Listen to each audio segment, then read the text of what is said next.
Okay, I'm going to get started by just welcoming everyone. Welcome to Watang Yu. Nice to see everyone here this morning. Welcome to everyone online as well who's joining us. Today is the third day of a 5-day course that I teach. And on Sundays, Wednesdays, and Saturdays, we have regular classes here. So those people that are here for the regular classes, they usually just come in and join us for our courses and our retreats as we teach. So welcome to all of you guys, whether you've been joining throughout the week or you've been joining just now to this morning. Sometimes people just come for the morning, and that's fine. But just know that this is part of a 5-day course. If you'd like to stick around, you're more than welcome to, because what I'm going to do is I'm going to start with guiding you guys in a meditation session. And then afterwards, I'm going to move into this talk about transforming the 3 poisons: craving, anger, and ignorance. These are the 3 high-level problems that the Buddha discovered in the mind. We're going to talk about those and how they plague your mind and how it makes it difficult for you in day-to-day life. But we're also going to talk about the solutions of how to fix these as well.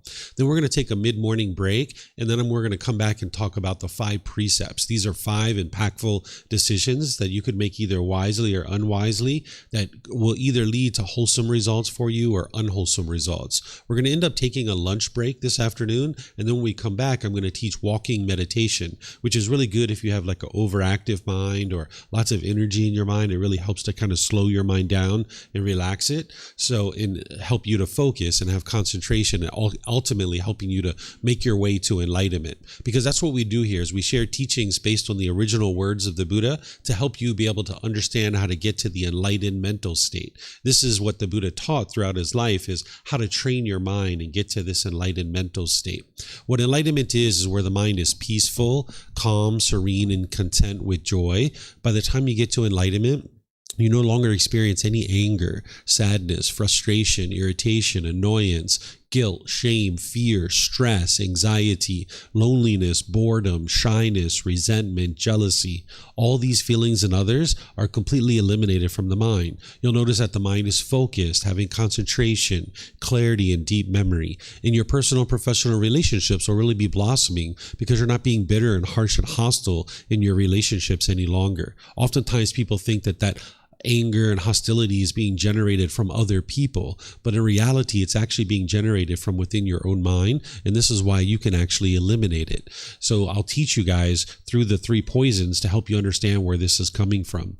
By the time you get to enlightenment, you're not even in a bad mood anymore. It's physically impossible for the mind to experience a bad mood, and this comes through training the mind and uprooting these 3 pollutions. So like I mentioned, I'm going to start with meditation to guide you guys in a meditation session.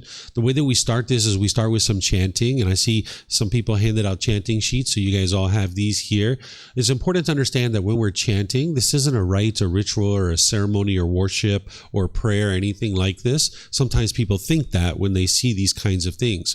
The origins of chanting is that during the lifetime of the Buddha, everything that he taught was oral. They didn't write things down because the technology to write things down didn't exist in that region of the world. So they needed to do something in order to commit the teachings to memory. So they used chanting, reciting the teachings word for word every 2 weeks. His students would come together, and that's how they were able to commit them to their memory. Today, we don't need to chant in order to commit teachings to memory because we have books and audiobooks, videos, podcasts, all these kinds of things. But I still chant because it really helps you to develop mindfulness or awareness of mind. It helps to ease the mind into meditation and actually get more benefit out of the meditation itself. But you can see from the origins of chanting that there isn't anything mystical or magical here. The Buddha never taught any rites, rituals, ceremonies, or worship, or even prayer. He never taught any of those things. So if you see those things associated with the teachings of the Buddha, you can be sure that they weren't taught by the Buddha, and these are things that people added in later. If you look at the English translations of the chants, you're going to see a lot of appreciation and gratitude and respect for the Buddha.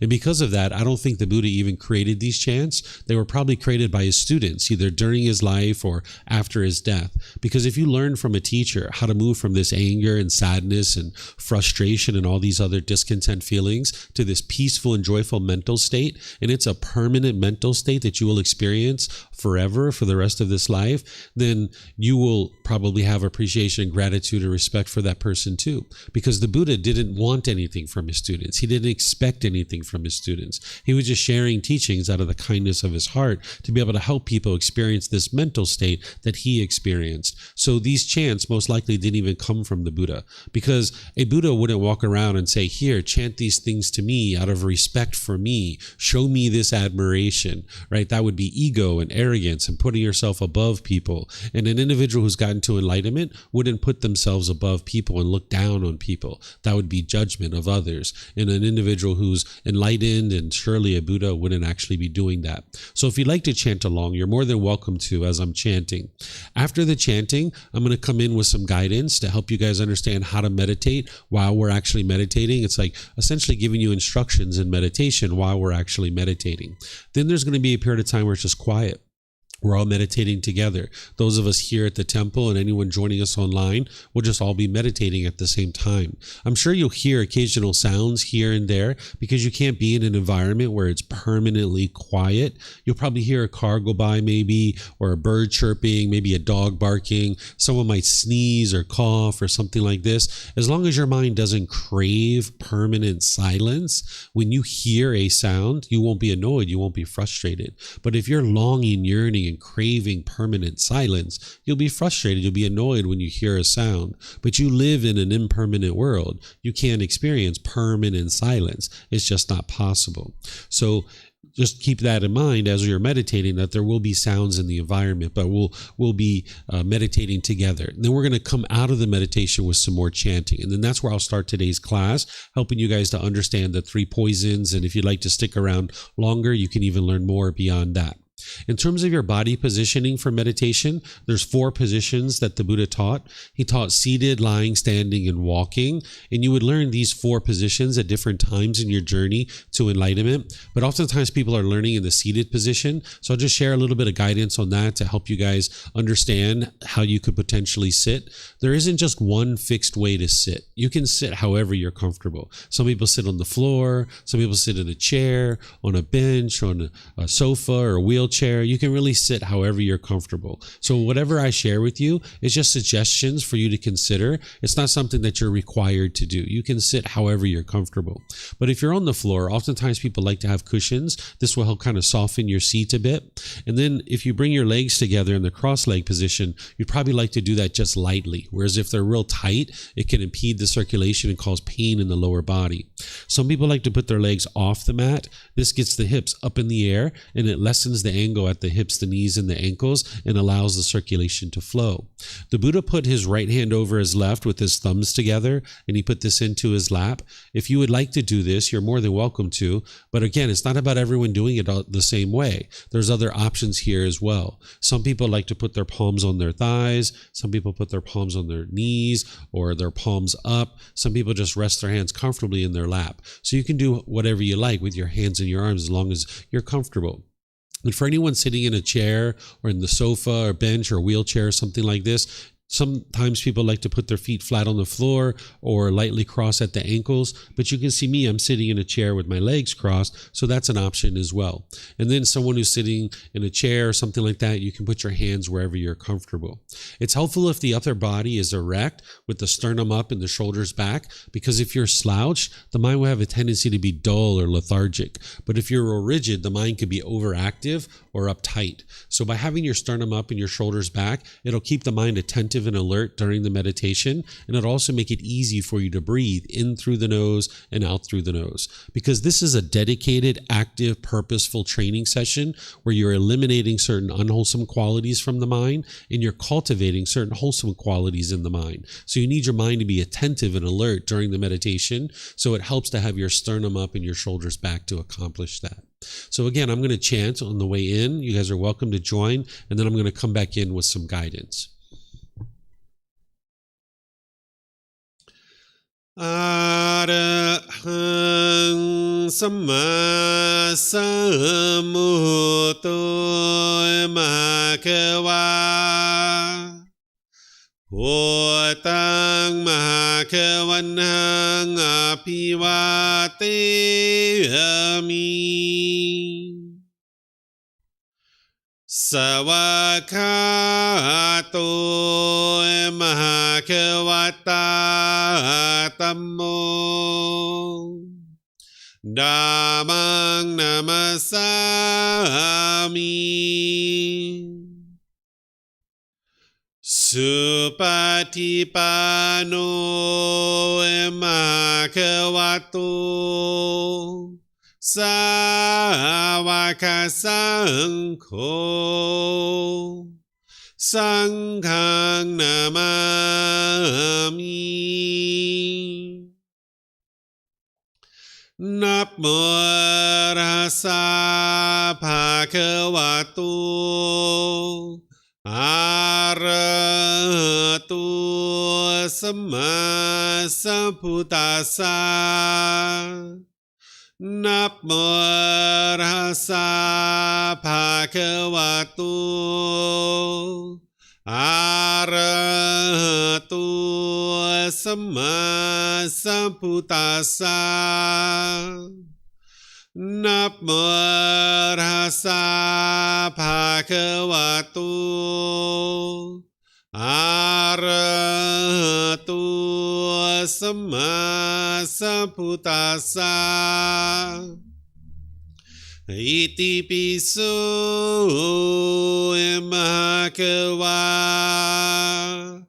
อะระหังสัมมาสัมพุทโธวิชาจารนังสัมมุโนสกขาโตโรกาวิตุอนุเตโรปุริสาดัมมาสติสัตตาตาวามนุสนังโหโตภะคะวะติ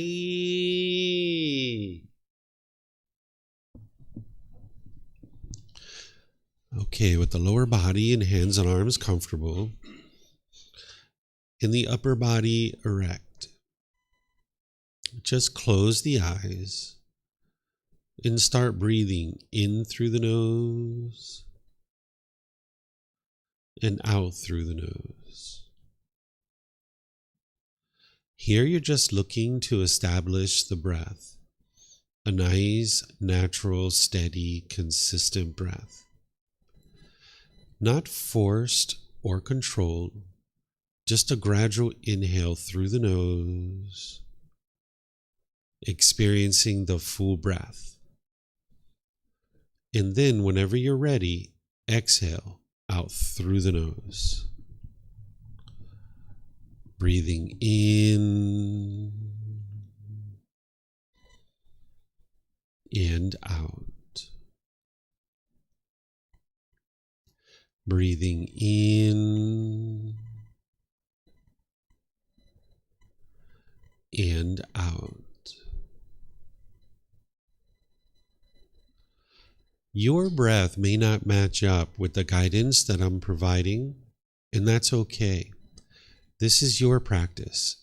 I'm just here for guidance. You can use this voice as a reminder that whenever you get to the next inhale, breathing gradually through the nose, developing a nice, natural, steady, consistent breath. And then whenever you're ready, exhale out through the nose, experiencing the full breath.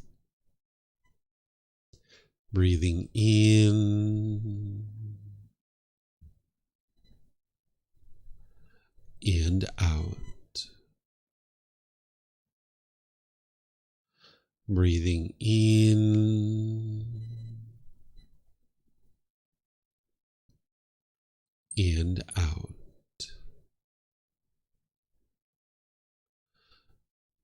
With the breath well established, start fixating the mind on the breath, either the sound of the breath coming into the nose or the sensation of air moving over the skin into the nose.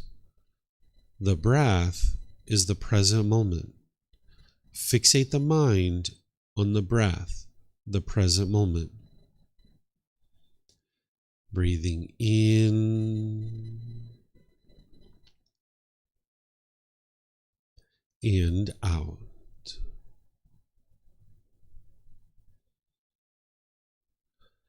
Breathing in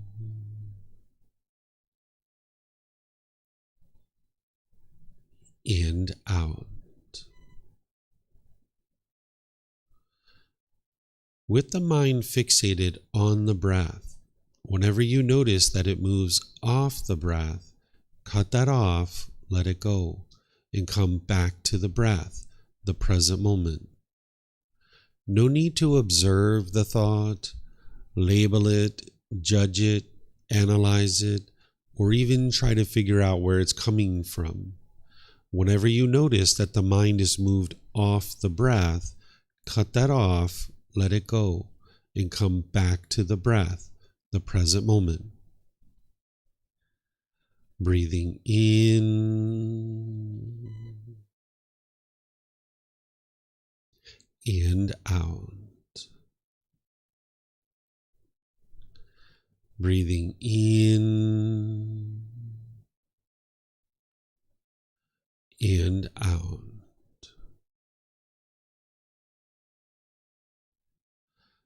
I'm going to be quiet now and let you do this work of focusing on the breath, cutting off and letting go anytime the mind moves off the breath. You have nowhere to go. There's nothing to do. No one needs you right now. This is your time to focus on the breath. Breathing in and out.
Arahang Samma Sambuddho Mahakawa Potang Mahakavanhang Apivateyami Savakato Mahakavata Dhammo Dhammang Namasami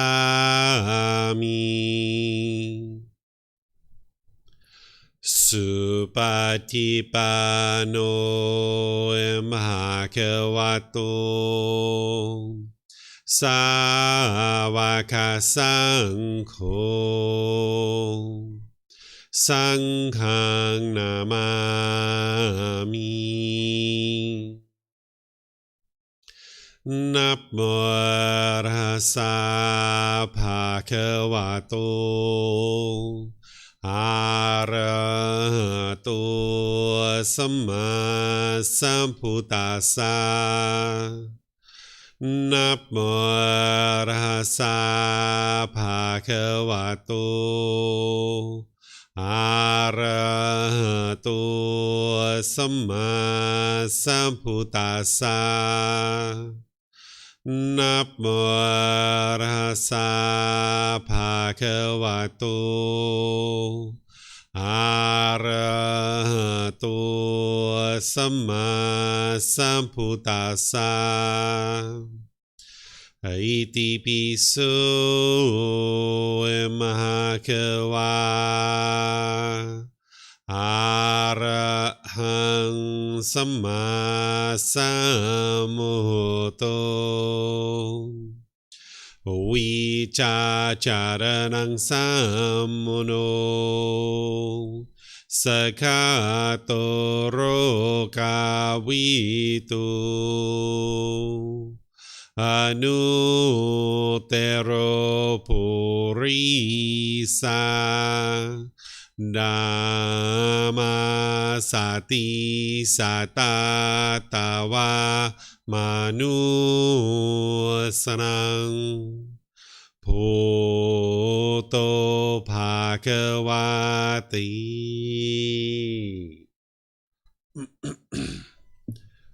Okay, if you'd like to slowly make your way out of meditation. Once again, welcome to all of you guys. Welcome to everyone here at the temple. Welcome to everyone online as well. As I was mentioning, today what I'm going to do is share with you guys this topic of the three poisons, craving, anger, and ignorance. This is what's going to help you to understand the underlying problems that are in the mind and how to actually solve them. This is what the Buddha did, is he figured out how to get to this peaceful and joyful mental state that is enlightenment, and then he taught other people how to accomplish that same mental state.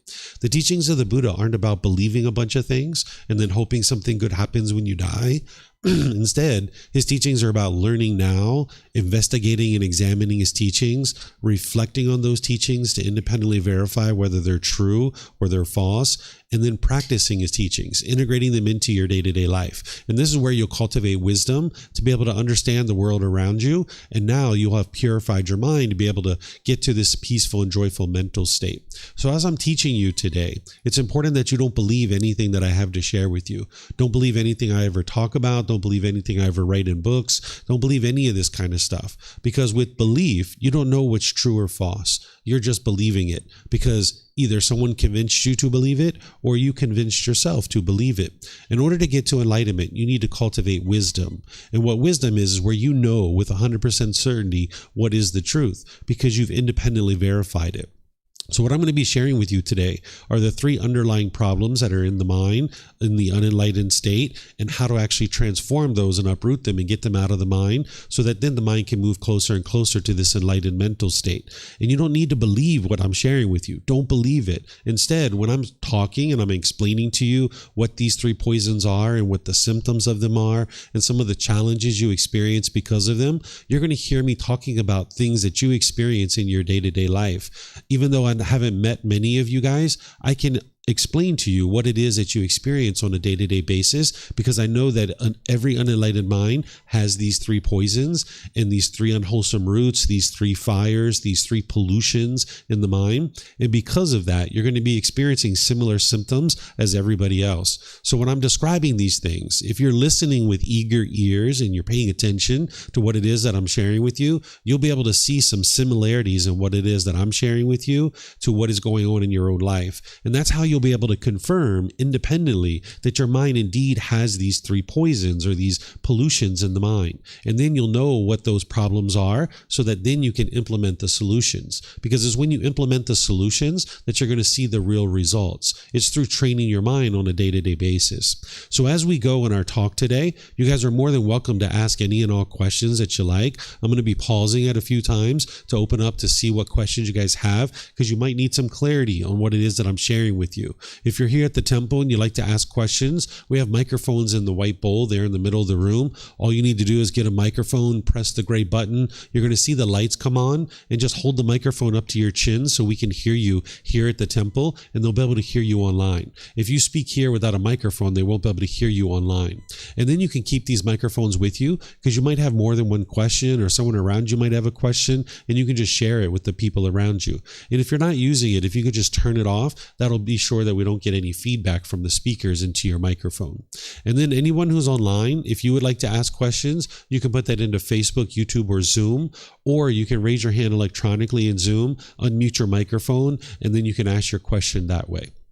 So these three poisons, or these three unwholesome roots, or these three fires, it's called craving, anger, and ignorance. This is a way to understand the high-level description of what's going on in the mind. Yesterday in this course, I taught something called the Four Noble Truths. This gives you like a window into the unenlightened mind that in four simple statements that you can independently verify, the Buddha explains the problem in the mind, the cause of the problem, the elimination of it, and the path forward of how to fix it. It's four simple statements that you independently verify, and you can see the truth for yourself of what's happening within your own mind. But it's only just a small little window to kind of look in at a certain portion of the unenlightened mind. But there's a broader problem here that the Buddha describes in other parts of his teachings. He's really famous for this kind of layering his teachings, where he'll talk very simply and kind of introduce you to things, helping you to understand things through independent verification. Then he'll go deeper, and he'll go deeper, and he'll go deeper, helping you to see more of the problem. And that's what you're going to be able to see with these three poisons, or these three unwholesome roots, is you're going to see a broader understanding of the problems in the unenlightened mind, and then deepen your understanding so that you can actually apply the solutions of how to fix it. So these three poisons, or three unwholesome roots, or three fires, they're also known as the defilements or pollutions of mind. This is a high-level description of what's going on in the unenlightened mind. And then these three poisons, they explain why the unenlightened mind experiences certain things in life, and how it makes decisions through these pollutions that lead to unwholesome results. When you're experiencing unwholesome results in your day-to-day life, oftentimes what the unenlightened mind does is it blames those things on other people. You might think when you experience something that's a difficult or struggle or some unwholesome results in your life, you might be looking for someone else in the world to blame. But that's not what a wise person would do. A wise individual would look at, what are the decisions that I'm making that's leading to this particular result? And these three poisons, or these three unwholesome roots, when you're making decisions through them, they're going to produce unwholesome results in your day-to-day life. We refer to this as karma. You might have heard the word karma being used. The word karma is from the Sanskrit language, where the word karma is from the Pali language. The original teachings of the Buddha are in the Pali language, so people who study the original teachings of the Buddha will tend to use the word karma. What this word means is it means cause and effect, or action and result. It means the results of your decisions. It's nothing mystical or magical. It's not about punishments and rewards. It's not about who's to blame or who's at fault. It's a natural law that's functioning at all times. And whenever you make decisions wisely, you will experience wholesome results, or wholesome karma. And when you make decisions unwisely, you will experience unwholesome results, or unwholesome karma. If this translated to just one English word, I would just use that English word because it'd be easier for everyone. But it doesn't translate to just one English word. It means cause and effect, or action and result, the results of your decisions. It's essentially a sequence of events that when you make decisions, either wisely or unwisely, you're going to experience either wholesome results or unwholesome results, or wholesome karma or unwholesome karma. It's not other people that are causing the difficulties and struggles in your life. And you're going to learn a little bit of that today. Because as long as we resign ourselves to think that other people are causing the difficulties and struggles in our life, then that means you can't fix anything about your life, because you can't change other people. You can't force them to be a certain way. All you can do is look at your own mind, see how you're making decisions, improve those decisions, and you will experience different results. So if it's good luck or bad luck that you're experiencing in day-to-day life, or if it's destiny or fate, or if there's a being like God that's controlling you, or some other supreme universe power that people think about is controlling what they experience, or if it's other people that's controlling what you experience, you're locked in. You can't change anything about your life, because you can't change good luck or bad luck. You can't change destiny or fate. You can't change a being like God or some entity like that. And you can't change other people.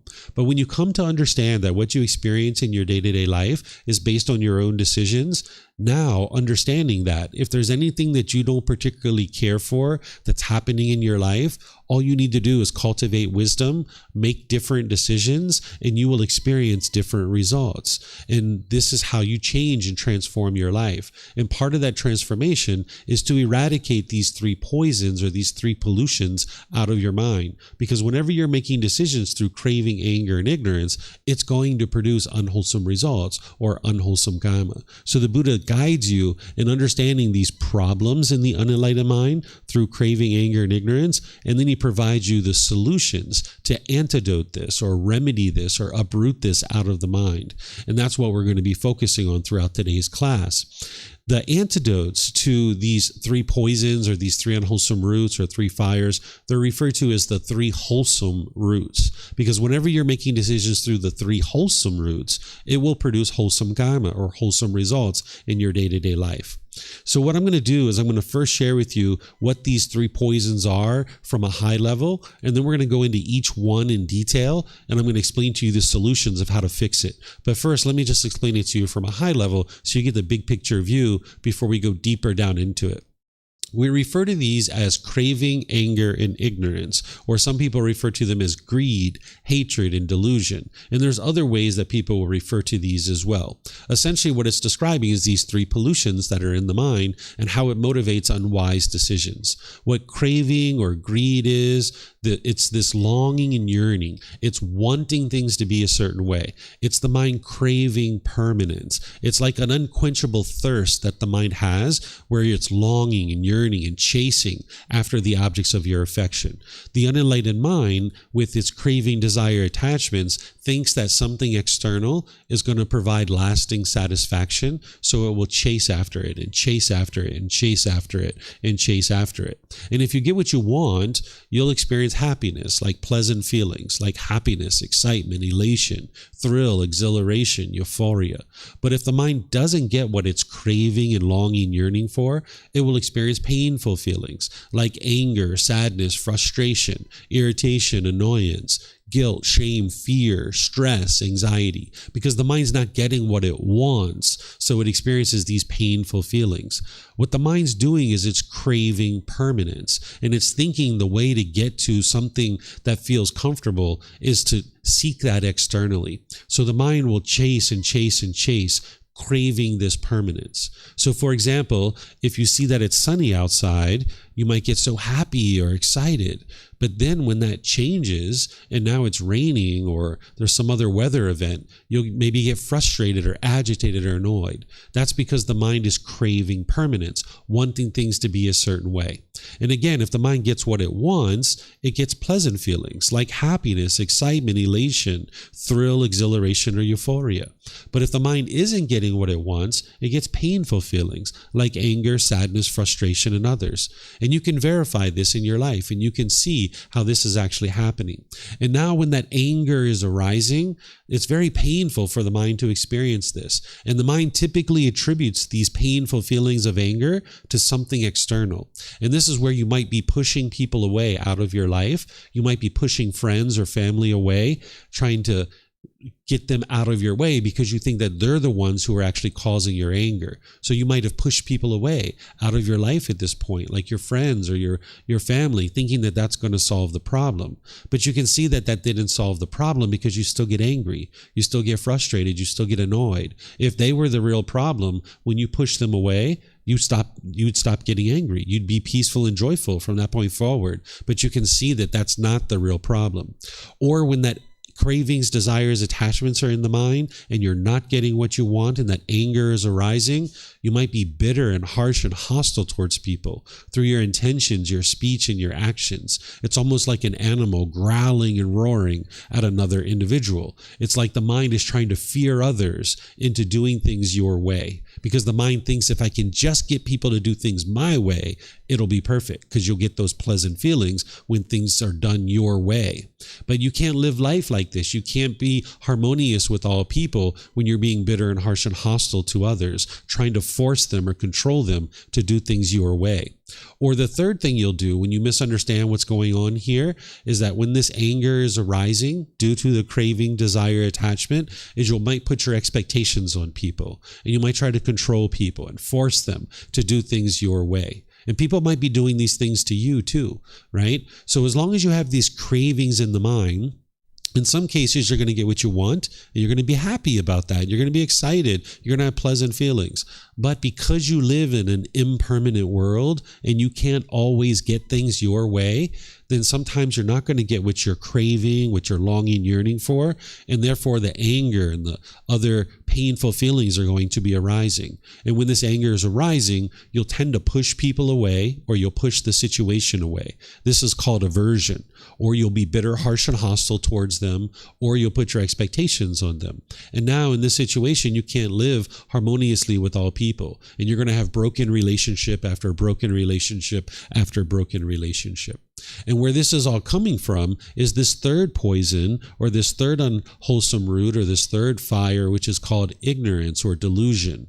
I tend to like to use the word or the phrase, the unknowing of true reality. This is like a misunderstanding or confusion that the mind has. This word ignorance is like a derogatory word, and people are translating what the Buddha said into English, and the Buddha wouldn't have used a derogatory, degrading word referring to other people. So the word or the phrase unknowing of true reality, or confusion or misunderstanding, is a better way to think about this. That because of the mind's misunderstanding, because of its confusion, it continues to crave and it continues to have anger. Because the mind misunderstands. It doesn't have an understanding. It's lacking wisdom of what's truly going on within one's own mind. So as long as there's this ignorance or this unknowing of true reality, the mind will continue to crave, sometimes getting what it wants, sometimes not getting what it wants. This anger is going to arise, and now an individual can't live harmoniously with all beings. So while we call it craving, anger, and ignorance, it's really because of ignorance that craving and anger continues to exist in the mind. If there was wisdom in the mind, then that individual would be able to eradicate the craving and anger and get to the point where you no longer experience any anger, frustration, or bitterness, or hostility, and all those kinds of things. That's why you can get to the point where all your relationships are harmonious. And this is why I encourage you to cultivate wisdom, because you need wisdom to be able to see true reality. So this is a high-level description of the three poisons. But now I'm going to go into each one of these in detail. And what I'm really going to do is I'm going to focus on the solutions so that you can understand how to actually solve this. There's a core central teaching of the Buddha called the Eightfold Path. I taught this yesterday. That's the complete solution to all of these pollutions that are in the mind. And there's other teachings that you need besides the Eightfold Path, but that's where students are usually starting out. But here, what I'm going to do is go into more detail about craving, desire, attachment, and anger, and hatred, and ill will, and this ignorance or delusion, or this confusion and misunderstanding. But I'm going to really focus on the solutions, but just understand that the Eightfold Path is a teaching that you really need to know inside and out, backwards and forwards, to really get onto the path to enlightenment. This is just going to show you how to really target each one of these pollutions or these poisons. So this craving or this longing, yearning, this attachment, these wants and expectations, this is where the mind is longing, yearning, wanting things to be a certain way. It's craving this permanence. And when it gets what it wants, it gets those pleasant feelings like happiness, excitement, elation, and others. But when it doesn't get what it wants, it gets those painful feelings. So here's some examples so you can see this more clearly. Think back to that boyfriend or girlfriend that you got together with when you guys first got together. You were probably so happy. You were so excited. You were getting all these pleasant feelings. Someone was showing you affection. You guys were going out to the movies together. Maybe you're going to dinner. Maybe you're having great conversations or going to the park or things like this. Maybe you're even having intimate contact, like sexual activity. And man, you were having so much pleasure during this period of time. But then over time, this relationship started to degrade, and you guys started getting angry and frustrated and agitated at each other, and you guys ended up deciding to break up. And then at that point, you might have been really angry. You might have been really frustrated. You might have been lonely or bored during that time. You might have felt like you were missing this person. It wasn't your love that was causing that. What was causing that was the craving, desire, attachment, the longing, the yearning, the wanting this relationship to be permanent. The mind was holding on and wanting this relationship to be permanent, when in reality, everything around you is impermanent. The mind lacks wisdom in the unenlightened state, not understanding that everything around you is constantly changing. The world is impermanent. Instead, what the unenlightened mind does is it craves permanence. It's holding on to things, wanting them to be permanent. In this relationship, when it was over, this was impermanence. This was change. And the mind was holding on to this person, wanting them to be permanent, when in reality, this relationship was always impermanent. Even if you guys were together for the rest of your life, more likely than not, one of you would have died first. And then your mind would have felt lonely or bored or angry or sad or sorrowful or grieving. You're not a bad person for your mind doing this. This is just what the unenlightened mind does, is it craves permanence. It holds on to things, wanting them to be permanent. You can see this in other situations in terms of relationships. Like if you've had people close to you that have died, like grandma or grandpa or mom or dad or brothers or sisters or friends. If you were grieving or sorrowful during that period of time, again, you weren't a bad person. You haven't done anything wrong. It's just that the mind was craving permanence. It was wanting grandma and grandpa to be permanent, when in reality, they are impermanent. Because they were born, they had to die. But our mind in the unenlightened state will crave permanence and try to hold on to them and want them to be in our life permanently. And if the mind's getting what it wants, it's happy, right? If grandma and grandpa are alive, hey, I'm happy. But then when the mind's not getting what it wants, it experiences the painful feelings. The same thing happens if you've been to a wedding. If you or people around you were crying or grieving at a wedding, it's the same thing. Here's brother and sister or some friend going off into the world with somebody else at this wedding, at this ceremony, and now people are grieving and sorrowful in some cases because the mind's holding on. It's craving permanence. It's like, hold on a second, that's my brother. How dare you, right? Or that's my sister. How dare you, right? The mind starts grieving, like taking this person away. The mind is experiencing this impermanence. So one of the ways to say that the mind craves permanence is to say that the mind does not like impermanence. It doesn't like change. If you think about times in your life when things were changing, like you were changing jobs or you were changing living locations or your relationships were changing, that was some of the most difficult and challenging times in your life because the mind in the unenlightened state does not like change. Even if these are changes that you decided, you might have even decided to change jobs or decided to move to another location. As you were making these choices, even though you made those choices, it was a very challenging time for you. If you think maybe like a car, right? Like say you had a brand new car and you bought this car and you really enjoy driving this car. You park it at a store, you come outside and there's a scratch on your car. If you're angry or frustrated in that situation, it's not the scratch.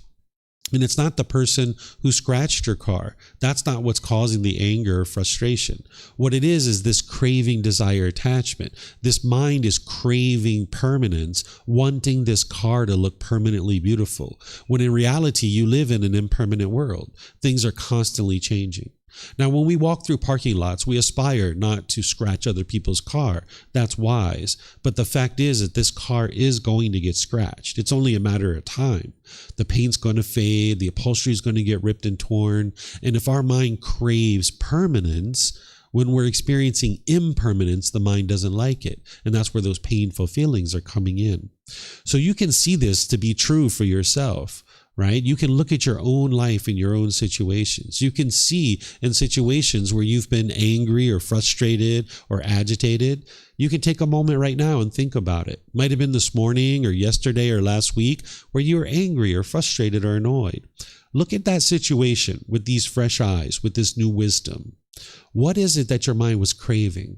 What were you longing, yearning for? And if you would have gotten it, you would have been happy. But because you didn't get what you wanted, your mind was frustrated or angry or irritated. You should be able to independently verify what I'm sharing with you.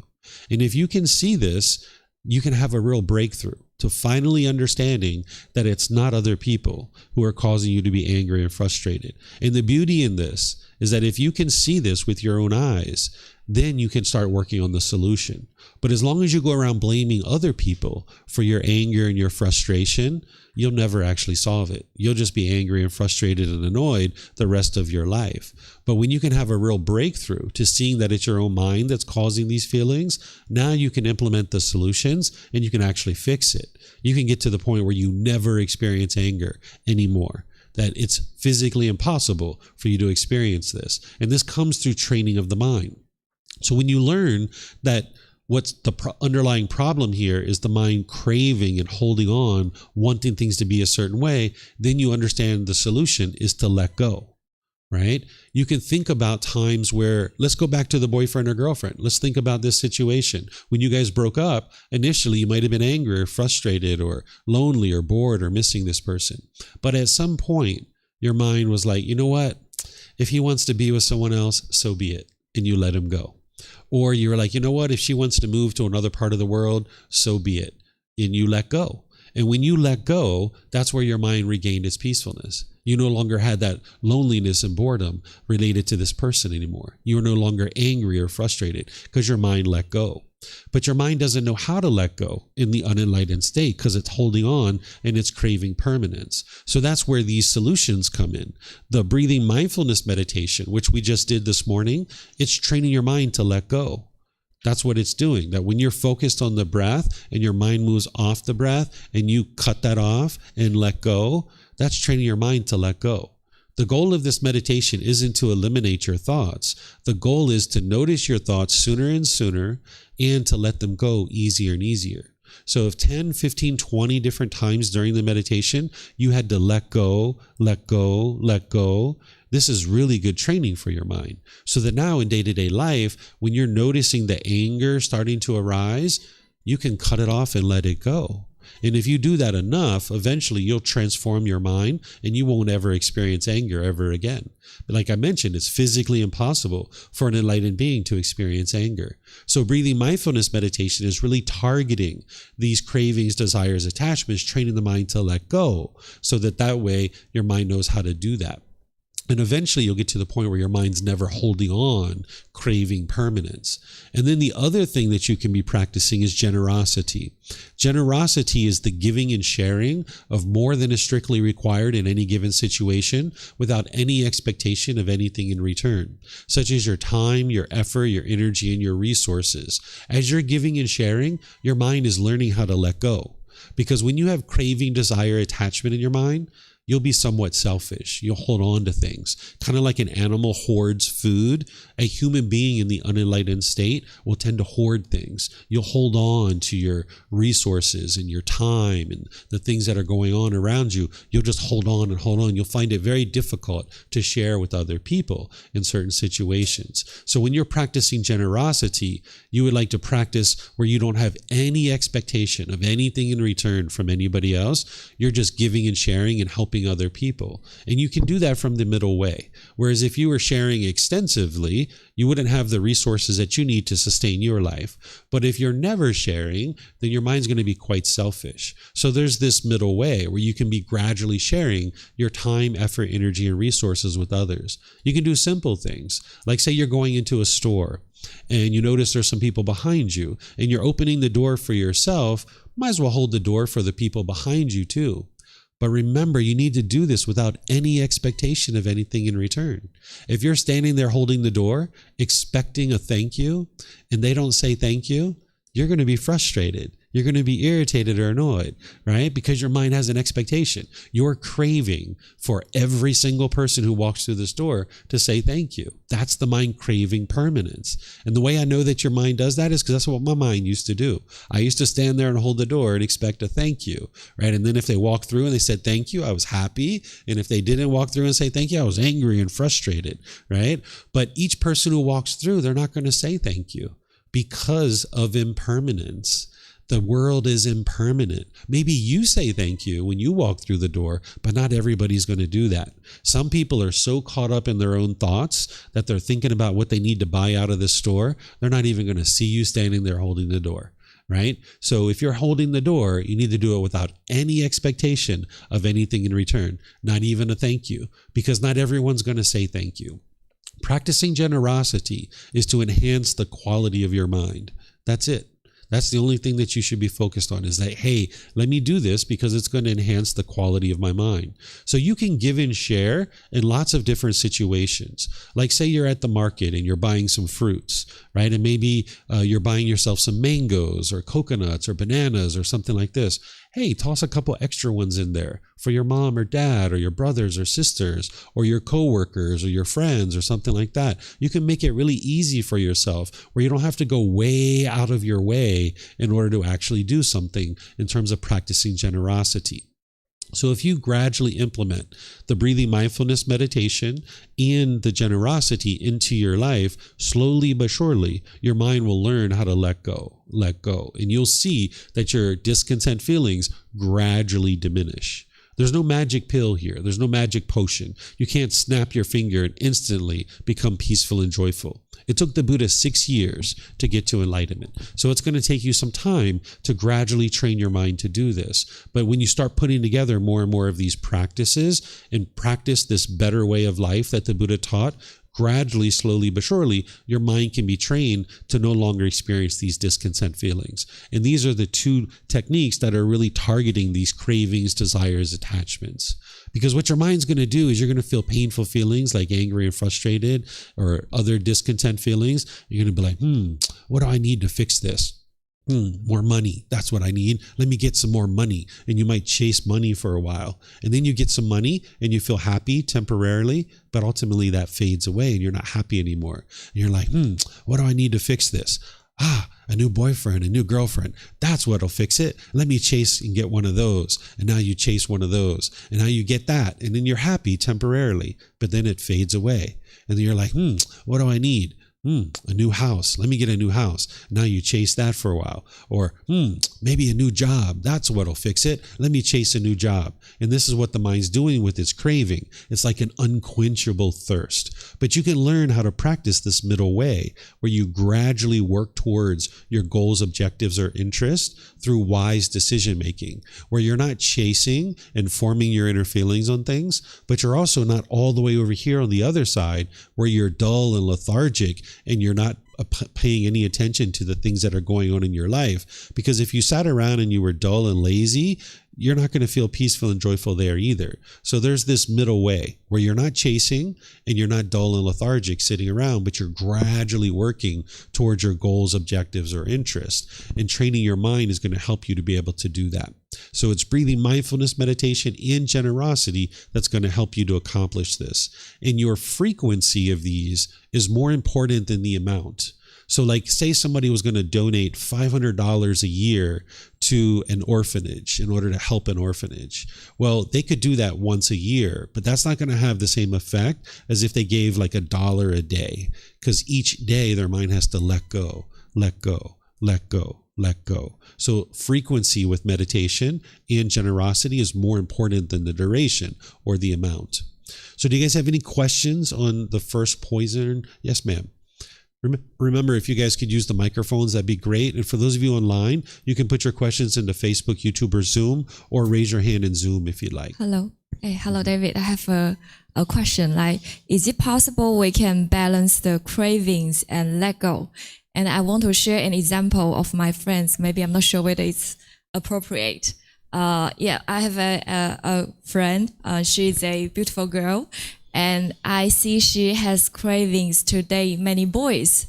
But I feel like she feel relaxed and let go whenever like the boys don't act the way she like. Like maybe some boys just don't like her and she said, okay, that's fine, let go. And I will go for another boy. So I feel she is peaceful when she try to date many boys. So I see like she has a balance between cravings and let go. So is it possible like that? Have you ever talked to her to ask her if she's peaceful? She told me she's fine whenever she is rejected by a boy. And she said, it's fine, let's move to the next one. I suspect that she's not being completely honest with you, because in those situations where you're like having all these different partners and you're moving from person to person, that shows that she's not content, that she's not peaceful, because she's with this person and they're not meeting her expectations. So she has to jump to another person. If she was peaceful, she would just be fine with this person. She wouldn't have to go to another person. So in relationships like this, where you're having a life partner, there's going to be craving, desire, attachment, because you're going to be attracted to them physically or intellectually or maybe financially or their social status. Sometimes people are attracted for sex or other things like this. There's going to be a craving, desire, attachment there. And that's oftentimes what's bringing two people together. But now you can build your life together as a loyal, committed couple. And you can ultimately get to the point where you don't have craving, desire, attachment in the relationship. Oftentimes people think that the attachment is the love. So like if your life partner goes away and you miss them and you feel lonely, people usually think that's because you love them. And that's not your love. That's your attachment. Your feelings and emotions are attached to this person. And when they're with you, you feel happy, get those pleasant feelings. And when they're away from you, you feel painful feelings. So you can get to a point where when you're with someone, you enjoy that thoroughly. But when they're away from you, you can enjoy that too. So like right now, my wife, my son's mom, went to America. She's been gone for like 2 days. She's going to be gone for 2 months working in America. We have fun when mom's here. We have so much fun. But when she's gone, we have so much fun then too, right? We don't miss her. We don't feel lonely. We don't feel bored because we're not attached to her. We understand mom is impermanent.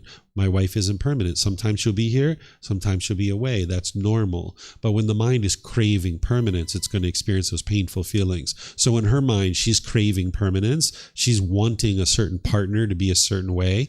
And initially, when she has very low expectations, they're meeting her expectations and she's completely fine with that. But then when her expectations grow, they're not meeting her expectations anymore. So now she's not comfortable. So now she has to move to another partner. And now with that new partner, her expectations drop again. And if she keeps doing this throughout her life, what she'll find is because she's not loyal and committed to anybody, people aren't going to be loyal and committed to her. Like when she's getting older and she needs people to help her, she's not going to have people around her to help her because she's not being loyal and committed to others. So that's not going to be there for her as well. Understood. Thank you. Yeah, you're welcome. Okay. Yes, ma'am. Yeah, if you could get a microphone.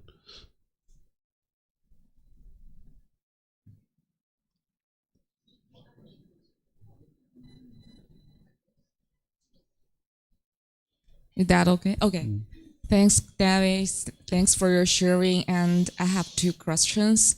The first one is about the first way, breathing mindfulness meditations. For example, if I have a craving now and it doesn't fulfill, and I feel so frustrated, angry. So this time I try to do some breathing mindfulness meditation, but at first maybe I can be like, my mind is chaotic. I can't focus on myself. I would feel like, oh my God, why I stay here, and I want to do something else. Maybe like it's something to make me feel better, or go outside. I can't focus myself to the moment to stay in this place. So if that happens, what should I do? Yeah, if you can't meditate, one of the things you can do is you can redirect the mind, because you're trying to get the mind to let go, right? So say you're in your house, you get a phone call, it's really bad news, something that triggers one of your cravings, and now you start noticing anger coming up in your mind. You can sit down and try to do breathing mindfulness meditation to cut it off and let it go. But if you're not able to do that, you can just redirect the mind, like go outside for a walk, go for a bike ride, go do something else, go watch a movie. What you're trying to do is redirect the mind in another direction. And now, as the mind has let go, now if you need to come back and address that situation and make some decisions, your mind's going to be more calm and more peaceful, and you can think more clearly. Where in the moment when that craving has arisen and you're experiencing the discontent feeling, it's very difficult to make wise decisions when your mind's all shaken up and unstable and unsteady. So one of the other things you can do is just redirect the mind, and that will get easier and easier as you train with meditation. That over time, as you train with meditation, you can internally just cut it off and let it go. It's almost like a switch that you can click. But early in practice, your mind isn't well disciplined, so you can't do that. So that's why you can redirect the mind towards something else until your mind gets more disciplined. Thank you. And my second question is about, you say the craving is a poison, right? If there's a chance, sometimes it can be a good thing for us. For example, as you said, sometimes we want money and we have the craving. But if the craving can help us to really get some money, and the money can get our life get better, do you think it's a good way for craving? No, there's no such thing as a wholesome craving, because a craving, what it is it's a longing, yearning for something, and you're going to form your feelings based on that thing. If you get it, you're going to be happy, and if you don't get it, you're going to be sad or frustrated. There's a middle way here, right? So if you crave and long and yearn, you'll be happy when you get what you want, and you'll be sad when you don't get what you want. But if you're all the way on the other side, where you could care less whether you have money or not, you're not going to have food and clothing and shelter and medical care and the things that you need to take care of yourself. So these two opposite sides of the spectrum, the unenlightened mind can usually see those really clearly, is chasing after something or being dull and lethargic. But there's this middle way. The middle way in terms of money would be to gradually work towards increased income, but not forming your feelings on whether you accomplish that or not. That you can work towards a goal, objective, or interest, and say you're 80% of the way there, you can look at it and be like, I didn't meet my goal. I'm only 80% of the way there. Let's see, what can I do? I can extend my timeline, give myself more time, or I can add some resources, maybe take some more classes, build up my career a little bit more, and now I can, apply more resources to help me meet my goal. Or you know what? This 80% is really fine. I thought that I needed all this money, but actually this much is just fine for me. I can be living my life completely fine with this. But with craving, the mind's going to always want more. Right? You get a job for $30,000 a year. You're happy for a period of time, but then it kind of wears off and you want 50. And now you get 50 and you're so happy, but then that wears off and you want 80, right? And it just keeps going and going. It's like an unquenchable thirst. So if you use craving to motivate you, you're going to be happy in some cases. In other cases, you're going to be angry and frustrated. But if you get rid of your craving and you come to the middle where you execute wise decisions gradually towards meeting your goals and objectives, now you can be happy no matter what, because you're gradually, consistently working towards your goal. Thank you so much. Yeah, you're welcome.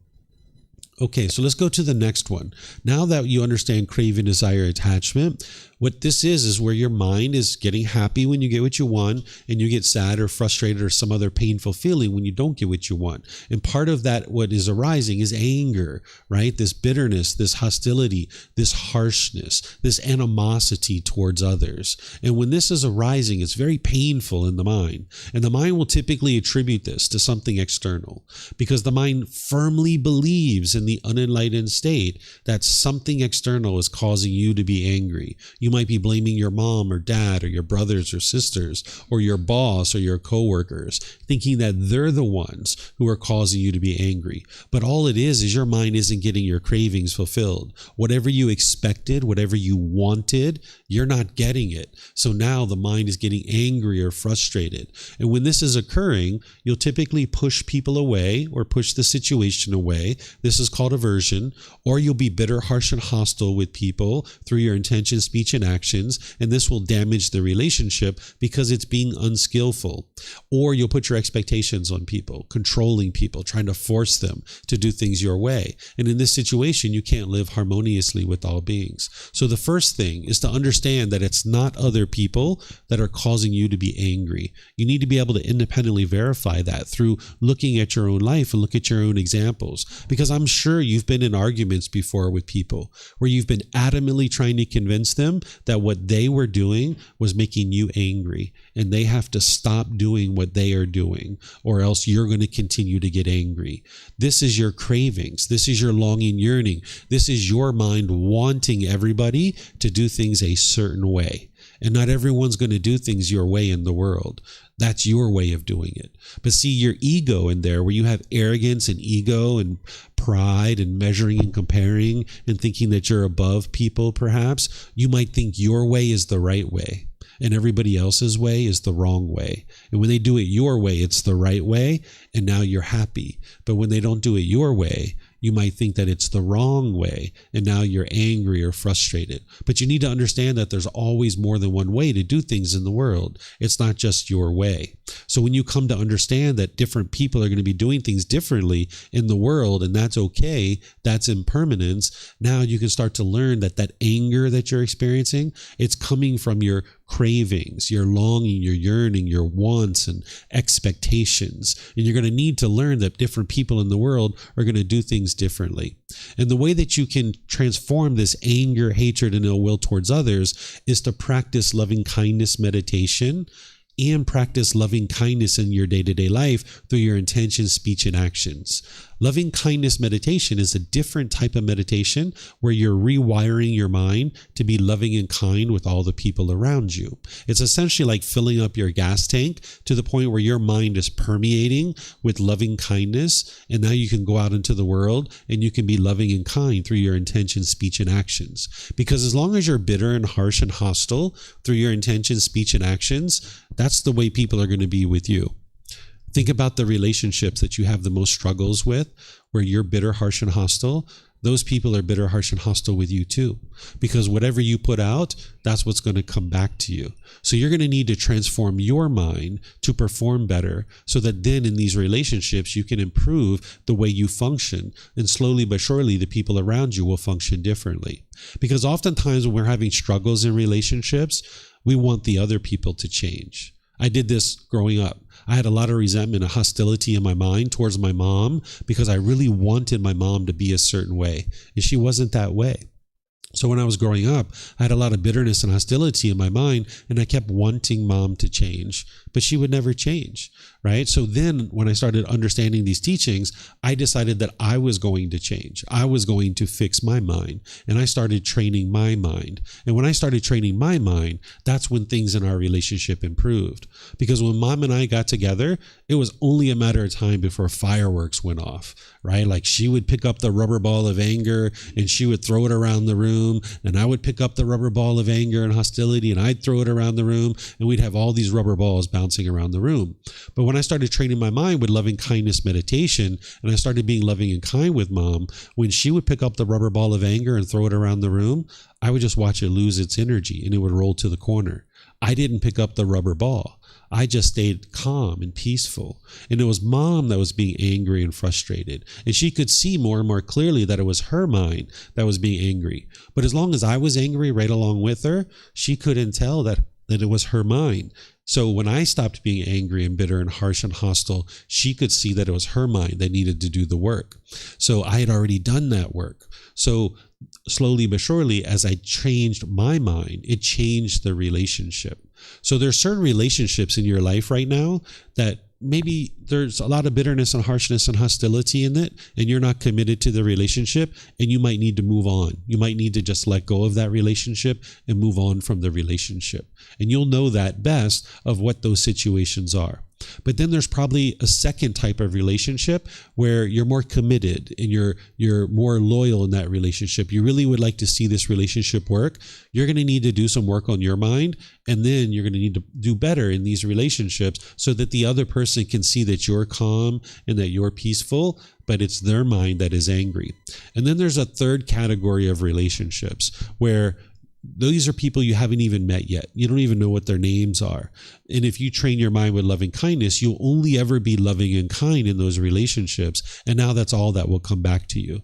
And this is how you clean up your relationships. That there's some you're going to need to let go of. There's some that you're more loyal and committed to, that you'll work on your mind and you can improve your mind and improve the relationship. And then there's that third category of brand new people that you haven't even met yet, that you'll only ever be loving and kind in those relationships. And now that's what you'll see coming back to you in those relationships. But you're going to need to have some slow, dedicated, gradual training of your mind with the Eightfold Path, but specifically with loving kindness meditation. Because this is going to rewire your mind and help you to be more loving and kind.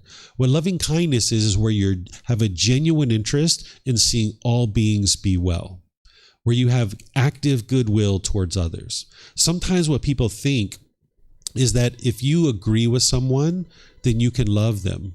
But if they do things opposite of what you expect, you can't love them anymore. See, love is masquerading as craving, desire, attachment. So you might, right now, you might think that you love somebody, or somebody might think they love you. You might say that I've fallen in love with this person, right? You meet somebody, you get to know them a little bit, they're meeting your expectations. You say, I love you, therefore I want you to be with me because you make me happy. And now as time goes on, you might say, I've fallen out of love with you. I can't love you anymore. We need to break up. I've fallen out of love with you.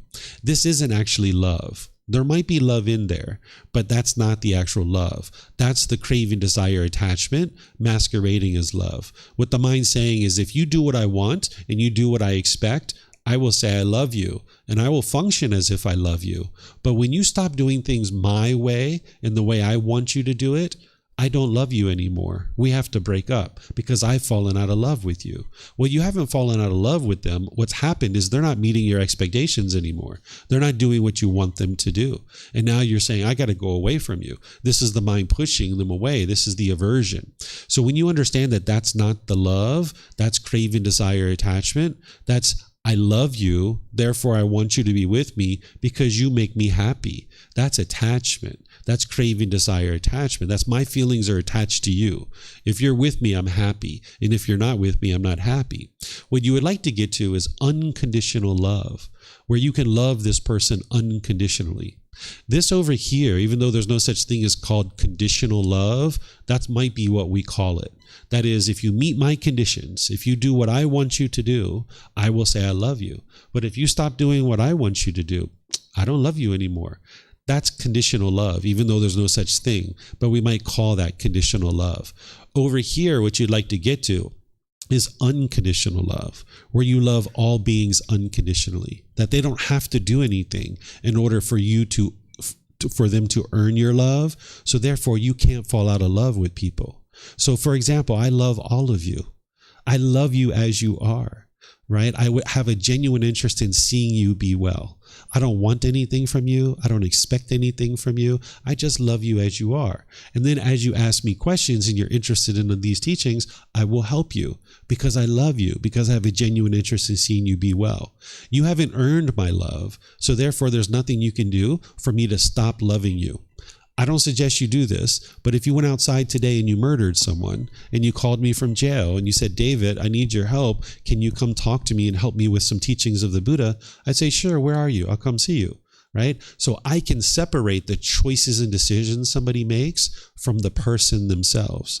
I can love the person while disagreeing with the choices and decisions that they make, where oftentimes what we do is we want everybody to do things our way. So early with my mom, I wanted her to do everything my way. And if she didn't do things my way, I was angry and frustrated. But when I started separating the choices and decisions that she makes from the person herself, I can disagree with her choices and decisions and the way she does things while still loving her as a person, right? So if your love is based on whether people do things your way or not, you are only going to be able to love one person in the world, because there's only one person in the world who does things your way all the time. Do you know who that person is that does things your way all the time? Yourself, exactly. And you might even find that hard to do. You might find it hard to love yourself sometimes. So if your love is contingent on people have to do things your way, you can only love one person in the world. And that's going to be a very lonely world. So what you would like to do is separate the choices and decisions that somebody makes from the person themselves, where you can love the person unconditionally as they are, realizing that, yes, you're going to disagree with their choices and decisions. That's impermanence. That's not a problem. My mom grew up differently than me. She had different types of thoughts and ideas in her mind. So of course she did things differently than me because she had different experiences in life than me. But for initially, I craved and I expected her to do things my way. And therefore, I couldn't love her as she was. I couldn't practice true love.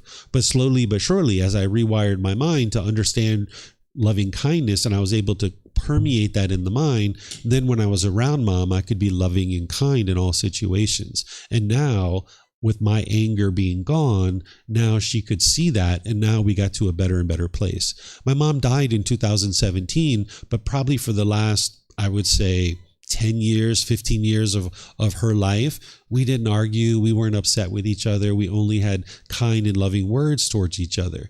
But that wasn't the case when I was a child in my early adulthood. We were always angry and bitter and harsh and frustrated with each other about something. It was only a matter of time before we were angry with each other. So you can get to the point where you don't even have the slightest dislike towards another being. Right now, you might have certain people that you like and certain people that you dislike.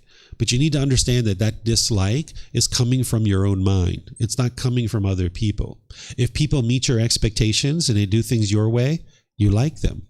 But if they don't meet your expectations, you dislike them because they're not doing what you want them to do. But you need to understand this universal truth of impermanence, that things are constantly changing and not everyone's going to do things your way.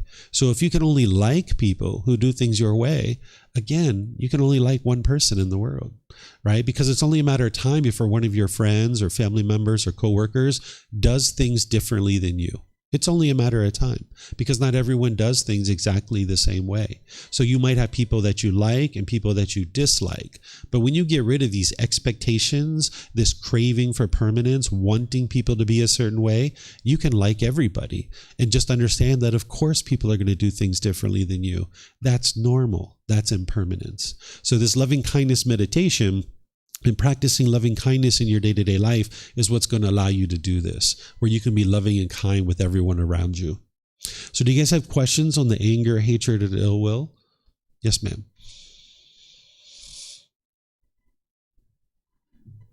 Hello. May I know more details about the love and kindness meditation, like how to do that? Sure. What you're doing is these are affirmations that you do within your mind, where you do things like, may I be peaceful. May I be safe. May I be well. May I be free of discontentedness. You're doing this on the out breath, and it's essentially rewiring your mind. And then you create these wider and wider rings where you're repeating these phrases internally within your mind. And you might say, like, may mom and dad be peaceful. You're not wishing for them to be peaceful. You're not trying to change them. You're transforming your mind so that now when you're around mom and dad, you can be more loving and kind because you've trained your mind to think of mom and dad as being peaceful, safe, well, and free of discontentedness. And you go through these wider and wider rings. And if there's people in your life or people in your past that you do have anger and hatred for, you put them in your meditation. So if there's like an ex-boyfriend or ex-girlfriend that your mind is holding on to anger and resentment, you're just hurting yourself, right? Sometimes we hold grudges and we think that that's getting back at the other person, that if we hold on to our resentment, I'm somehow getting back at this person. But really what you're doing is you're holding on to a hot coal, trying to burn somebody else. And the only person getting burned is yourself. So as long as the anger is in the mind, you're only causing harm to your own mind. So you can actually insert people in your meditation that you have anger towards, even if you'll never see them again in your life, because as long as you're holding on to that anger, it's just hurting your own mind. So this meditation, I've taught it many times and I've recorded it.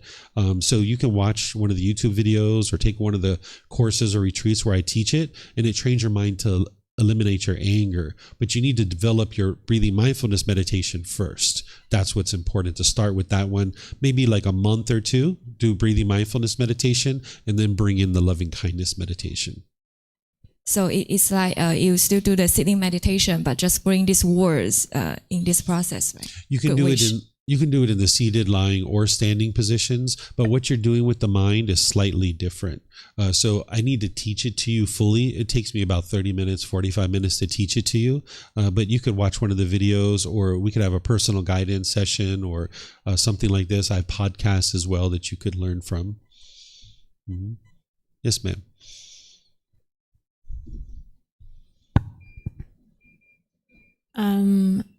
I want to ask about forgiveness, because I know that I've been practicing this loving kindness meditation, but I know that there is some resentment with some people in my life, and I cannot. I mean, I tried, but I don't know how to do it. Like forgive them for the things that they've done. What kind of things did they do? I'm talking about, for instance, violence, and at home when I was a kid, it was a lot of violence, and the people that should keep me and my siblings safe, they didn't do anything. Were these like parents? Yeah. Okay. So the thing that helps you with your parents is to realize, because I experienced these same kind of things when I was growing up too, the things that helps you with this is to realize that your parents were functioning on whatever wisdom they had or lack thereof throughout your childhood. And they were functioning whichever way that they knew how and they thought was best at that time. And sounds like they didn't have all the wisdom that they needed, that they resorted to physical violence at different times. Understand that they didn't have the wisdom that you have. You have the wisdom that you wouldn't hit a child, right? But they didn't have that wisdom. And this is impermanence. And it's unfortunate that they didn't have that wisdom. But if you can at least get to the point where you appreciate the fact that they gave you this life, that they gave you food and clothing and shelter and medical care, and now as an adult, you have the freedom to create a wonderful life for yourself, you can separate the choices and decisions that they made when they were being abusive from the person themselves and just love them as they are. Disagreeing with the choices and decisions that they made, but just love them as a person, meaning you have a genuine interest in seeing them be well. This can help the mind to let go. I had to do that too, because I've experienced a lot of that stuff growing up. Yeah. All right. Yes, ma'am.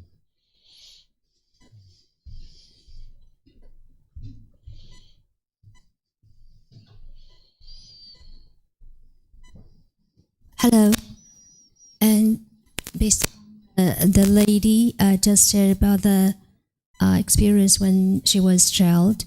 So, and you said love your parents being who they are. So from my point of view, I don't think I could show any love to them who just like mistreated me when I was a child. So only way that I can do is to accept who they really are, not love. Yeah. Do you have a question for me? Yeah. So if you expecting love, so it's like you expecting something love from them, like because you changed, like when you was a child. Yeah, what I'm teaching you is to not have expectations, so that when I was doing all the changes to my mind in order to have a better relationship with my mom, I didn't expect anything from my mom. I instead just worked on my own mind, and what mom chose to do was up to mom. Where in the past, when I wasn't training my mind, Mom and I would talk on the phone and it would erupt into anger and hostility because she would be angry and bitter and harsh, and I would be angry, bitter and harsh, and it'd be fireworks. Where after I trained my mind, I started being loving and kind with Mom, where Mom would be bitter and harsh and hostile on the phone. Rather than being bitter and harsh and hostile back, I would say things like, Mom, I know I've been angry and frustrated with you in the past, and I've done some unwise things. I'm really sorry about those things. I'm going to get off the phone and let you think about what it is that you just said, and we'll get back together and talk another time. I love you, Mom. And I would get off the phone. Where before I would just be bitter and harsh and hostile back. So when you transform your mind, you'll be able to transform the way you interact with the people around you. And then those people can see that you're not being bitter and harsh and hostile anymore. And if they would like to change, they would change. But you wouldn't be interested in having an expectation that they would change, because that's just a craving, desire, attachment. But I would just get off the phone and just, if Mom changed, great. If she didn't, that was fine too, because we would end up talking 2 months, 3 months, 6 months later, and maybe things would go well for a while, but it was only a matter of a couple of weeks or a couple of months that she'd be bitter, harsh, and hostile again. And then I just repeat the whole thing over again. Mom, I love you so much. This relationship is really important to me. And I know I've done some things to damage our relationship in the past, but I'm not going to do those things anymore. I love you, Mom. I'm going to get off the phone. I'll talk to you another time. Bye-bye. Right? And then over a period of time of doing that, she gradually transformed her mind. But I was always doing that without any expectation of what she would or wouldn't be doing. And that way I can maintain my contentedness. Because when you have an expectation, in some cases people are going to do that and you're going to be happy. In other cases, they're not going to do that. And now you're going to be angry or frustrated. So you're just kind of sabotaging your mind's ability to be peaceful and joyful as soon as you form an expectation. Because of the universal truth of impermanence, in some cases people are going to meet your expectations, in some cases they're not. And this is where your mind's going to be either happy if they meet your expectations or angry or frustrated if they don't. So it's better to just get rid of all of that and just make decisions for yourself. So the forgiveness is like, okay, maybe expecting, or I give some forgiveness to them, then my anger, my frustration, or my suffering would be gone. So that really works. The way to get rid of your anger and your suffering is to eliminate your craving, desire, attachments, your wants and expectations. So as long as I wanted Mom to be a certain way, I continued to experience painful feelings because she couldn't meet those expectations. When I got rid of those expectations and I just loved her as she is, while understanding that I'm going to disagree with her choices and decisions sometimes, then I could just be happy all the time because Mom was doing whatever she was interested in doing, and I wasn't putting my expectations on her. As soon as you put expectations on someone, this is your own mind's conceit in trying to control this person and getting your expectations met. And not everyone's going to do things your way. But for example, when I was a little, I knew nothing. All the thing that I expecting was from my parents. Mm-hmm. Yeah, but they did something very violently to me. Mm-hmm. So it's not like I had some expectation on them because I had no choice as a baby. You had a choice in your previous life of whether to get to enlightenment or not. And each one of us chose not to do that. So that's why we were reborn into this life. And now in this life, we have an opportunity to train our mind, see the improvement to the condition of our mind, and escape this continuous rebirth over and over and over again. So as a child, your parents were your parents, that this was the family that you were born into. They lacked wisdom of how to care for you in the way that you expected. But now holding on to any anger towards them, it's not helping you. It's not going to help you in any way whatsoever. And I know that at the beginning you said it would be very hard for you to be able to have love and kindness towards this kind of person. And I understand that because that's what the unenlightened mind does. But if you implement these solutions, you'll be able to gradually train your mind to get to the point where you can have love and kindness towards them. You'll still disagree with the things that they did, but you can at least have love and kindness towards them. So like my mom, even though we didn't argue for the last 10 or 15 years of her life, I still disagreed with the things that she did and how she treated me during my childhood, but I could still love her, meaning I have a genuine interest in seeing her be well. But you need to be able to make sure you understand that's what love is a genuine interest in seeing her be well. What sometimes we think love is if you do things my way, I will love you. But if you don't do things my way, I can't love you. That's not the love. That's the craving and the expectations. You got to get that out of the way so that then your true love can shine through, where you have a genuine interest in seeing this person be well. And this is something you're going to need to think about. You're going to need to train your mind to be able to understand and do, because right now you can't do that. And that's the whole problem that you're experiencing. Understand what you've been teaching or preaching. First, we say the anger, we do have anger, we have right to get angry because that is how we are being human. So we have emotions, but sometimes the anger is not that good. People we know it's not good to hold in anger for quite a long time. That would really hurtful. So, but only forgiveness can heal you out of anger, that can make you to love people. What you just said is going to keep you stuck in your anger. When you just said that I have the right to be angry, that's going to keep you stuck in your anger.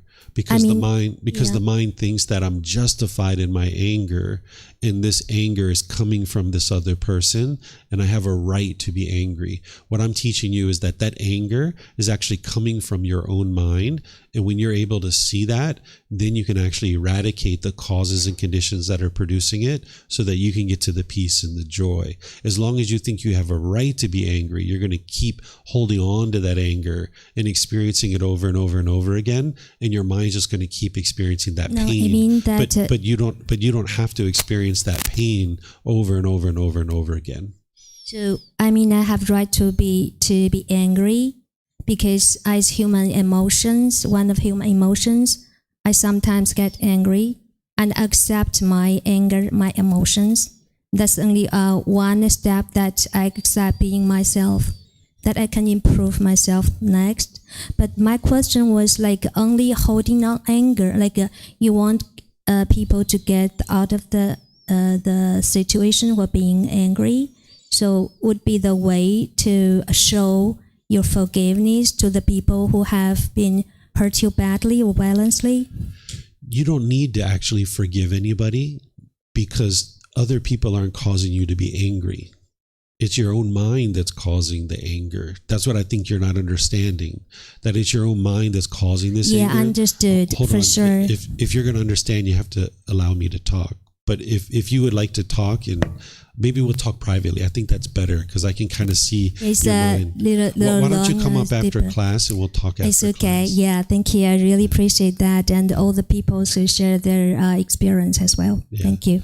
Yeah, if you'd like help and you'd like to learn how to get rid of your anger, that's what I'm here for. And you can come talk, and I will teach you how to do that. But if you're going to ask questions, you need to allow the teacher to teach, and that's where you'll actually learn. But if you hold on to the things that you currently think, you'll never be able to gain more wisdom to understand a better way. Because I understand that your mind thinks you have a right to be angry right now, but that's just how you currently think. And this is actually a good lead-in to the next thing that we're actually going to be talking about, which is this ignorance. Or if you could turn off that mic, that'd be really helpful. This ignorance, or this unknowing of true reality, that's where all of this is coming from. The mind's confusion, the mind's misunderstanding. It just doesn't understand what it doesn't understand. As long as the mind lacks wisdom, it will continue to crave. It will continue to have longing, yearning, chasing after the objects of its affection. Sometimes it's going to get what it wants. In other cases, it's not going to get what it wants. And that's where the anger and the frustration is coming in. So as long as the mind stays with this unknowing of true reality, or this misunderstanding, and it holds on to what it currently thinks about the world, it will continue to experience difficulties and struggles over and over and over again. So in order to get to the point where you eliminate your anger, because you don't have to experience anger, it's not required to experience anger. Not everybody in the world has anger. Only an unenlightened mind is going to have that. But by the time you cultivate this wisdom, that's what's going to antidote this unknowing of true reality, is by cultivating wisdom. And what you'll need to cultivate wisdom about is the three universal truths, the Four Noble Truths, the Eightfold Path, the 5 precepts, the Brahma Viharas, the natural law of Karma, the 7 factors of enlightenment, extensive meditation training, how to eliminate the 10 fetters, all of these teachings that the Buddha is sharing with you that you can independently verify. That's the wisdom that you need to arise. And that's why I started off our talk this morning with sharing, don't believe anything that I share, because belief isn't going to help you to be able to see where the mind is lacking wisdom. As long as the mind holds on to what it currently thinks about the world, it will continue to be angry and frustrated and irritated over and over and over again. But when you arise wisdom in the mind, you'll antidote this ignorance, and now you can eliminate your craving and your anger. So while we call this craving, anger, and ignorance, it's really because of the ignorance that the craving and anger continues in the mind. If it wasn't for this lack of wisdom, the mind's craving and anger would have been eradicated. So this is the thing that's keeping all of this in place, is this lack of wisdom. And that's why when you come to a temple or you're reading books, you would like to ask questions to understand, so that a teacher can actually help you to be able to understand what's happening in your mind, and you can actually solve it. If you continue to hold on to what your mind currently believes about the world, you won't know what's true or false because you haven't cultivated wisdom. If your mind experiences anger and frustration or agitation or annoyance or any of these other feelings, there's certain things about the world that your mind doesn't quite understand yet. That's the struggles and difficulties that the mind is experiencing because of its lack of wisdom. But when you arise this wisdom about these natural laws that the Buddha taught about, now you can navigate the world with ease and with peacefulness. So cultivating wisdom, investigating the teachings of the Buddha, reflecting on those to independently verify them and practice them through training your mind, this is what's going to produce the peacefulness and the joy in the mind. So this is what's keeping the craving and anger continuing in the mind. And that's why it's so important to learn and grow and develop, and letting go of your false beliefs and false opinions and views and things like that. So just to summarize what we've been talking about, and then I'll open up to whatever questions you guys have, is we've been talking about the 3 poisons, the 3 unwholesome roots, or the 3 fires. These are described as craving, anger, and ignorance, or this unknowing of true reality. Some people refer to it as greed, hatred, and delusion, or desire, ill will, and confusion. The antidotes to this, or the wholesome roots, are generosity, loving kindness, and wisdom. These are the exact opposites. Generosity is the giving and sharing of more than is strictly required in any situation without any expectation of anything in return. That's the opposite of the craving, where the mind's holding on and wanting things to be a certain way. This loving kindness, this is exactly the opposite of the anger, the hatred, the bitterness, the hostility. The loving kindness is where you have a genuine interest in seeing all beings be well. And then the opposite of this ignorance, or this unknowing of true reality, is wisdom.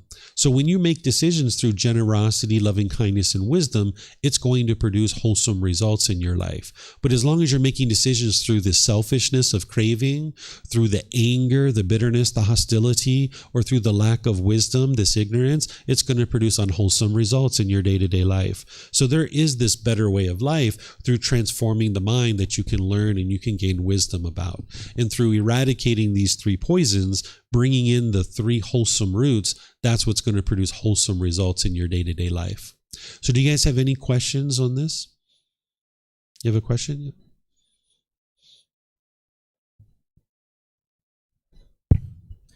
I'm wondering, where is your unconditional love for everyone, for the human being, derives from? It is coming from the unconditioned mind. So loving kindness is what's called an unconditioned mental state, and that comes from eradicating the causes and conditions that are producing the opposite of that. So the causes and conditions that are producing the anger, the bitterness, the harshness, and hostility are this ignorance, this unknowing of true reality, the cravings, the wants, and the expectations, and that's what's causing the anger to arise. So when you purify the mind and you eradicate the mind, now that unconditioned mental state is loving kindness. So one of the ways you can think about this, even though we call it attaining enlightenment, one of the ways you can think about it is your mind is already enlightened. but you have these pollutions that are in your mind that are hindering you from being able to experience that. And when you get those pollutions out of the mind will perform optimally in this natural state of this unconditioned mental qualities. So another way to think of this is like if you have the sun that is shining and you've got clouds in front of the sun, if you pull the clouds back, the rays of the sun will start shining through. So this loving kindness is actually in the mind naturally, but the pollutions of craving, anger, and ignorance are hindering you from being able to practice that with everybody in the world, because you're going to have these expectations of other people. And now you want somebody to do something before you will love them. And if they do things my way, I will love them. If they don't do things my way, I won't love them. That's not love. That's craving, desire, attachment. But when you get that out of the way, now you can just love everybody, and you just understand everybody's going to do things differently than you, and that's okay. That's just the universal truth of impermanence. But when you crave for people to do things a certain way, you can only love them if they do it your way. But that's not actually love. That's just the pleasant feelings that you have towards them because they're doing things your way. And well, every time I think it's easier to love others instead of loving myself. For example, if I want to buy some expensive gifts for my friends, I just feel content and I feel happy. But if I want to buy the thing for myself, I just feel like maybe I'm selfish or something like that. I just have some bad feelings for myself. Yeah, this loving kindness meditation, not only is it going to help you to have love and kindness for others, it's going to train your mind to have loving kindness for this being too. And if you have like negative self-talk in your mind, like degrading, diminishing thoughts, it's going to help you eradicate that too. So implementing the loving kindness meditation would be really helpful for you. But then in addition to that, you're going to need to go out in the world and practice taking yourself out on a date. Right? Take yourself out on a date, go to a nice restaurant, like, I don't know, spend however much money that you would normally spend on your friends. Take yourself out and do that. Or take yourself out to the movies or things like this. This is going to help you to learn how it's okay to spend money on yourself. And that's not being selfish. That's living the middle way. Now, if you were self-indulgent and you always spent time and money on yourself and never anyone else, that's the selfishness. But if you keep your life balanced, where sometimes you help other people with your resources, but sometimes you spend it on yourself, that's okay too, right? You would like to have this middle way. And right now your mind is comfortable spending money on others, but not yourself. So in addition to the loving kindness meditation, you're going to need to go out into the world and actually spend money on yourself. You don't have to splurge, exorbitant amounts of money, but, every once in a while, take yourself out to a nice thing and train your mind that this is okay because you're living this balanced life. Okay, thank you. Yeah, you're welcome. Is there anything such as righteous anger where you're doing it for the benefit of others? There's no such thing as righteous anger, because as soon as your mind is angry, it's because your expectations aren't getting met. Your cravings aren't getting met. And now when you're angry, you're going to function through that anger in your intention, speech, and actions, and it's going to produce unwholesome results. When you can maintain your calmness and composure, now you can make wise decisions. And while you disagree with this certain thing that's going on, you can make wise decisions to resolve it.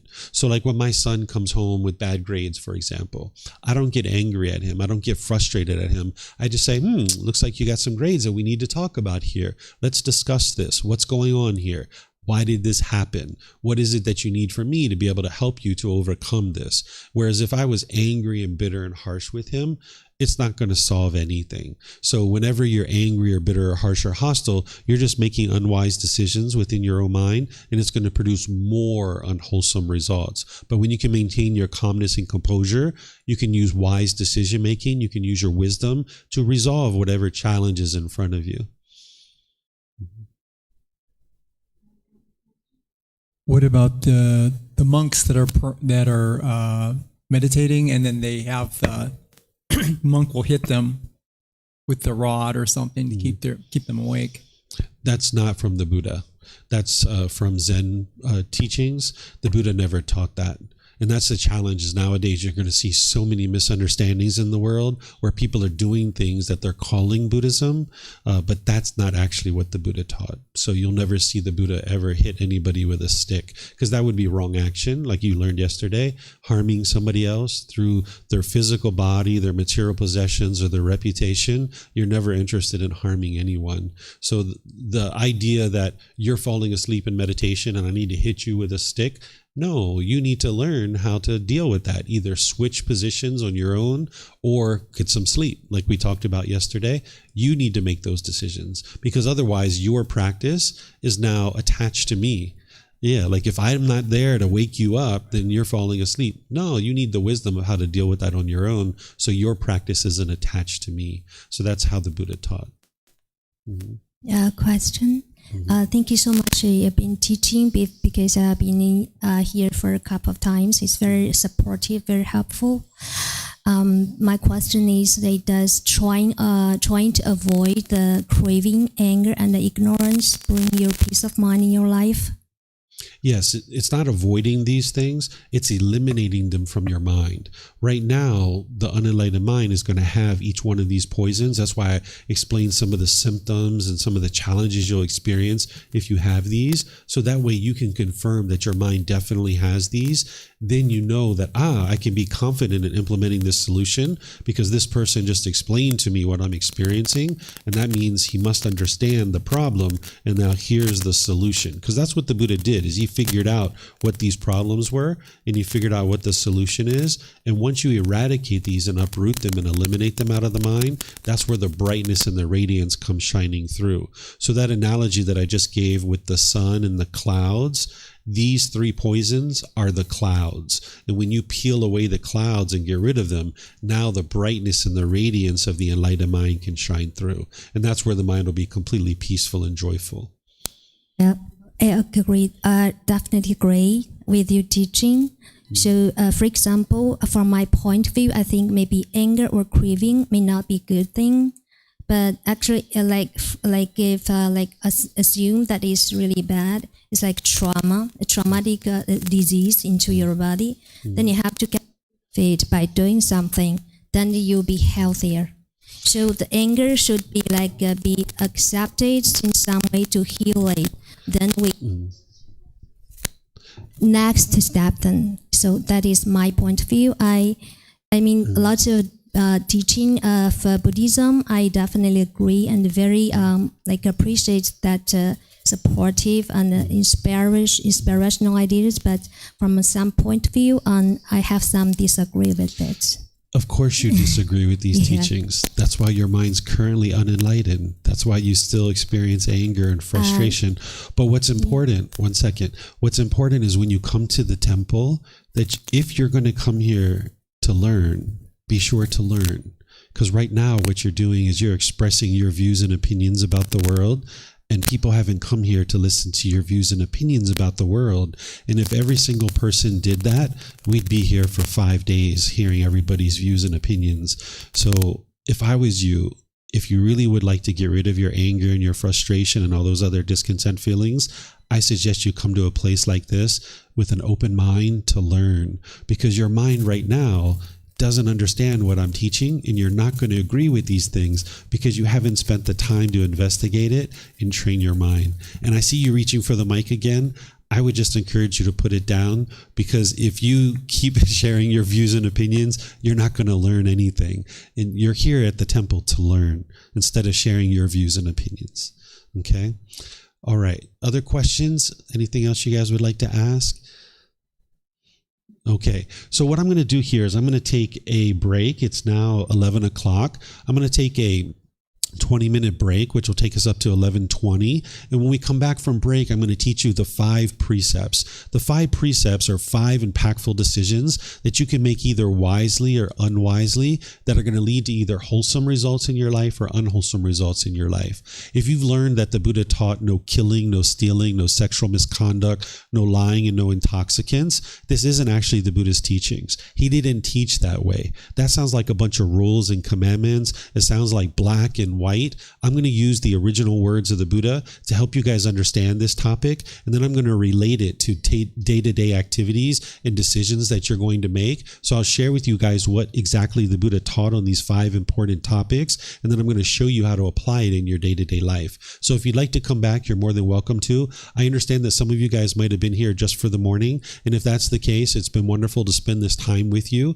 Thank you for coming and being interested to learn the teachings of the Buddha. But if you would like to come back and learn some more, I'm going to be teaching some more starting at 11:20. And then after lunch, around 2 p.m., I'm going to be teaching walking meditation. So if you'd like to learn that, you're even welcome to come learn that as well. So thank you all for your questions. Thank you for the discussion. Perhaps I'll see you guys in a future class. Be well and take care. Sawadee Kap.